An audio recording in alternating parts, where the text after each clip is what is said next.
Ya, pemirsa terkait perjuangan yang dilakukan Wakil Wali Kota Bandung, Yana Mulyana dalam melawan virus corona. Hingga dinyatakan sembuh, kita akan berbincang langsung dan seperti apa langkah-langkah yang dilakukan, serta tips dan pengalamannya. Sudah bergabung bersama kami Pak Yana dan juga Dr. Sabrina. Selamat malam Pak Yana dan juga Dr. Sabrina.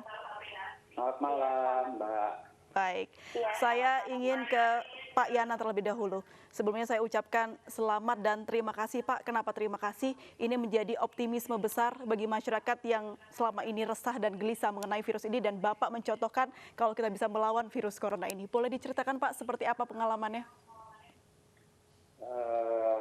Di awal-awal saya merasa demam, merasa sakit jari dan kering. Karena saya baca juga ini kayaknya gejala corona. Akhirnya saya mengisolasi diri sendiri dulu di rumah selama 4 hari. Semakin gak enak, akhirnya saya ke rumah sakit dan saya dinyatakan positif. Diisolasi kurang lebih 11 hari, kemudian saya di swab test lagi yang kedua, alhamdulillah negatif. Baik, selama di isolasi tersebut Pak, bagaimana Bapak menjalani isolasi tersebut? Apakah makanan dan juga obat-obatannya diatur begitu? Ya, saya ikuti semua SOP dari rumah sakit, dari dokter.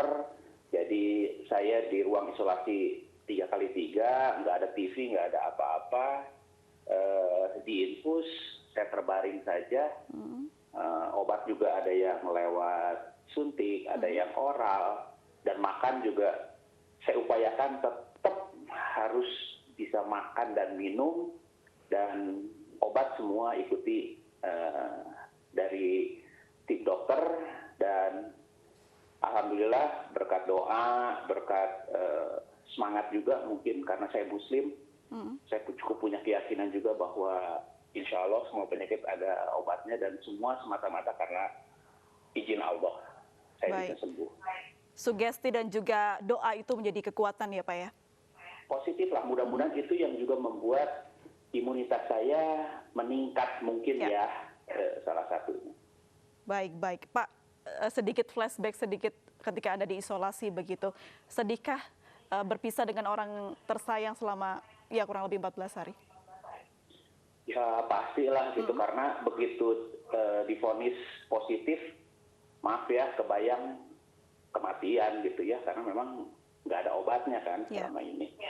Tapi saya setelah keluar dari rumah sakit juga saat ini saya masih di rumah pribadi, saya masih mengisolasi diri, saya belum ketemu sama keluarga, karena saya ingin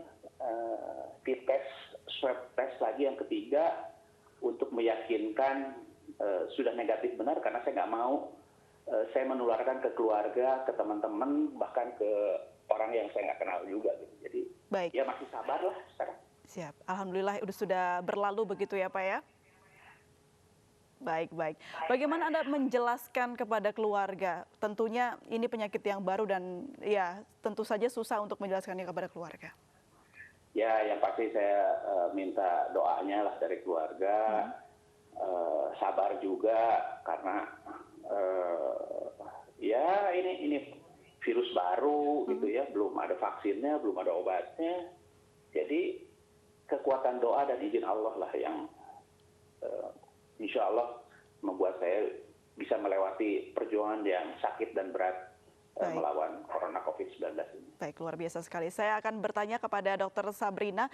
Dr. Sabrina, bagaimana sebenarnya mekanisme untuk pengobatan pasien sudah positif corona, dokter?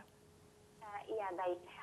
Jadi untuk pasien memang yang terdiagnosis positif corona dan dengan tanpa gejala atau gejala ringan, itu sesuai anjuran dari Kemenkes. Yang pertama itu adalah ada protokol untuk isolasi diri di rumah. Nah itu yang setiap pasien positif dengan gejala ringan dan boleh isolasi di rumah harus mengikutinya. Nah beberapa protokol isolasi diri di rumah itu antara lain pasien itu harus tinggal di rumah dan tidak boleh tentunya berinteraksi dengan masyarakat, dan gunakan kamar terpisah dari anggota keluarga lain, kemudian tetap jaga jarak minimal 1 meter, Kemudian pasien juga harus menerapkan perilaku hidup bersih dan sehat selama dalam masa isolasi itu. Dan yang terpenting tahu kapan tanda-tanda jika keluhan berlanjut atau kapan pasien harus menghubungi fasilitas kesehatan lebih lanjut lagi. Mungkin garis besarnya seperti itu. Baik. Saya penasaran ingin tanya lagi kepada Pak Yana. Pak Yana, ketika di isolasi tersebut, apakah mendapatkan obat khusus begitu Pak Yana? Atau hanya multivitamin dan makanan sehat saja? Saya juga nggak cukup ingat karena obatnya banyak banget lah gitu ya. Okay. Tapi ada apa ya kalau nggak salah Holy Queen, apalah saya juga. Ada kloroquine ya? Iya. Baik. Dokter, ini simpang siur sebenarnya baik yang beredar di media sosial. Kita banyak sekali menemukan pasien positif corona meminum vitamin A, B, C. Sebenarnya vitamin yang seperti apa yang bisa kita minum ketika kita tahu positif dan mengisolasi di rumah? Iya, baik. Jadi sebenarnya hingga saat ini namanya juga virus baru. Jadi tentunya untuk menemukan suatu obat atau rekomendasi obat-obatan dan vitamin itu masih dalam tahap penelitian lebih lanjut. Jadi sampai saat ini sebenarnya belum ada pedoman obat pastinya untuk penyakit COVID-19 ini. Namun pasien biasanya diberikan obat-obatan untuk mengatasi keluhan yang ada pada pasien. Misalnya seperti demam diberikan obat penurun panas atau paracetamol seperti itu. Itu hanya contohnya. Dan vitamin-vitamin yang diminum itu juga atas rekomendasi dari dokter karena tentunya setiap pasien memiliki karakteristik dan tata laksana yang berbeda-beda. Baik, ya. Kalau kita bicara data dokter, kita tahu bahwa penyakit ini bisa sembuh kalau imun tubuh juga baik begitu. Namun data yang tercatat hari ini, jumlah yang meninggal jauh lebih banyak daripada jumlah yang sembuh. Respon Anda seperti apa, dokter? Iya, baik. Jadi mungkin seperti ini. Pada COVID-19 ini memang bisa self-limiting, tapi pada beberapa kasus dia itu akan menjadi berat. Misalnya pada kasus lansia, pasien-pasien usia lanjut. Kemudian ada penyakit penyerta, seperti misalnya pasien itu memiliki penyakit jantung, ginjal, paru, atau penyakit-penyakit autoimun, seperti misalnya sudah ada penyakit autoimun sebelumnya. Dia memang cenderung untuk lebih lemah atau akan menimbulkan gejala yang lebih berat. Mungkin seperti itu. Baik. Dan hingga saat ini memang mungkin kita masih perlu data-data lebih lanjut untuk menentukan angka-angka itu. Tapi secara global, secara dunia, angkanya itu bukan 10% tadi. Jadi untuk di Indonesia mungkin kita masih perlu data-data dan informasi lebih lanjut lagi. Baik, saya kembali ke Pak Yana. Pak Yana, ketika ada positif corona, begitu, gejala apa yang paling parah yang Anda rasakan, Pak? Demam, terus kering, tenggorokan kering banget. Terus agak sesek ya. Oke. Jari-jari itu pegel, seperti kita masuk angin lah gitu. Nggak nyaman aja, badannya nggak nyaman. Oke, baik. Apa rekomendasi ketika dirawat, Pak? Benarkah tetap olahraga dan juga memakan atau meminum jamu-jamuan seperti itu? Ya gimana bisa olahraga di isolasi di ruang 3x3 nggak bisa kemana-mana, Mbak. Baik. Berarti hanya memulihkan imun tubuh begitu ya Pak ya, dan makan makanan yang sehat begitu ya? Ya, dan obat-obatan yang saya juga nggak hafal ya. Baik. Setelah sembuh ini Pak, apa kegiatan yang Anda lakukan untuk kembali menumbuhkan stamina tubuh begitu?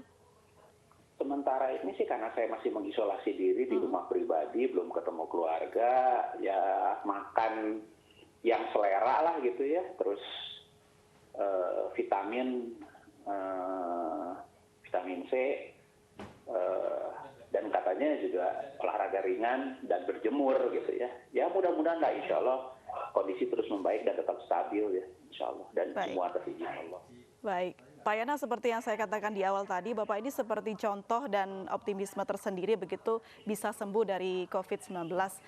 Bapak sebagai Wakil Wali Kota Bandung, apa yang bisa Bapak sampaikan Pak kepada masyarakat Bandung dan khususnya Indonesia?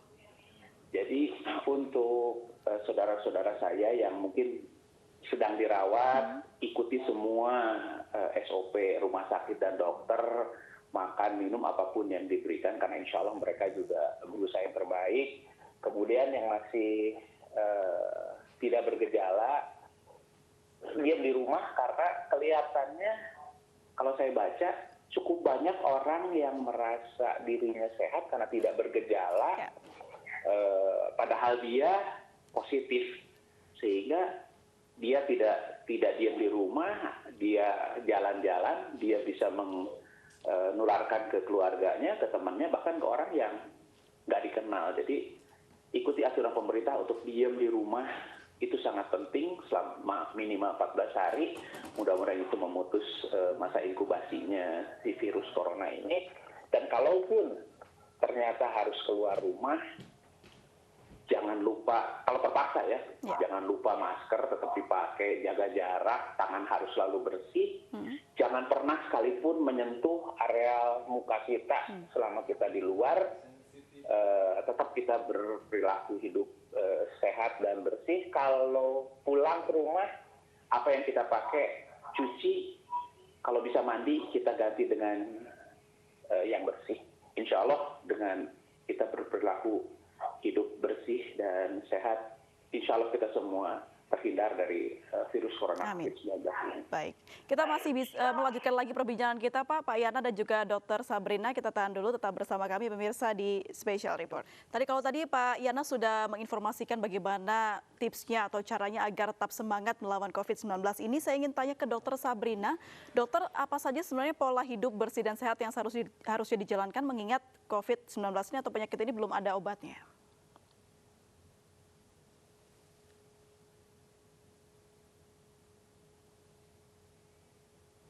Ya, dokter, bisa mendengar suara saya? Baik, saya ke Pak Yana, kembali ke Pak Yana. Pak Yana, tadi Anda sempat menyebutkan kalau Anda pernah di titik yang takut akan kematian akibat positif virus COVID-19 ini. Setelah menjalaninya Pak, apa yang Anda rasakan? Ya, rasanya cukup saya aja lah yang merasakan sakit dan beratnya perjuangan melawan corona COVID-19 ini. Untuk itu tadi saya minta masyarakat betul-betul berperilaku hidup bersih dan sehat supaya terhindar dari terpapar virus corona COVID-19 ini. Baik, melihat jumlah pasien positif corona yang semakin hari terus bertambah Pak, hari ini angkanya mencapai 2.000-an. Apakah yang dilakukan pemerintah belum cukup arahan-arahan yang seharusnya dilakukan oleh masyarakat menurut Anda? Jadi kalau saya lihat di beberapa media memang kayaknya masyarakat masih belum sadar bahayanya virus corona COVID ini karena masih nggak jaga jarak, masih berkumpul-kumpul, nggak diam di rumah. Padahal kuncinya sebetulnya tadi, diam di rumah selama minimal 14 hari untuk memutus mata rantai penyebaran corona COVID ini. Karena tadi cukup banyak kayaknya orang-orang yang tanpa gejala karena daya tahan tubuhnya mungkin baik, tanpa disadari dia jadi hidden carrier, jadi dia menularkan ke banyak orang, ke keluarganya, ke temannya, bahkan ke orang yang nggak dikenal. Ya, apalagi masyarakat kalau tidak menerapkan pola hidup bersih dan sehat begitu ya Pak ya?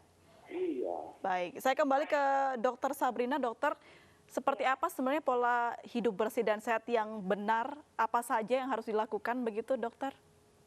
Iya baik, jadi pola hidup bersih dan sehat yang mungkin lebih terkait dengan COVID-19 ini adalah yang pertama, kita terapkan cuci tangan dengan sabun dan air mengalir sesering mungkin, minimal 40 detik gitu. Kenapa? Karena seperti yang kita ketahui bahwa virus corona itu penularannya lewat droplet atau benda-benda yang terkontaminasi oleh virus.